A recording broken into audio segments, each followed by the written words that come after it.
Hey everyone, welcome to your channel. In today's video we want to install Virtualbox on Windows, and for that we need to open our browser and come to this address virtualbox.org. Let's scroll down and Virtualbox 7.2.0 platform packages. It's for Windows, Mac OS and Linux. You need to download Windows hosts, and after closing that, open virtualbox.exe. Wait for opening. Okay, so click on next, accept the roles license agreement, next, don't click on them. From here you can change the installation path and click on yes, not a problem.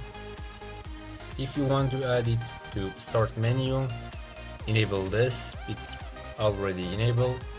If you want to create a desktop shortcut, you can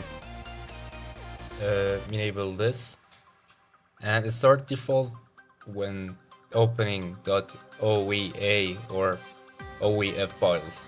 They are default VBox files. So next and install.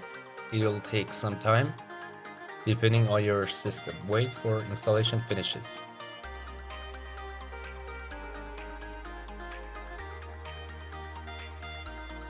And now start VBox.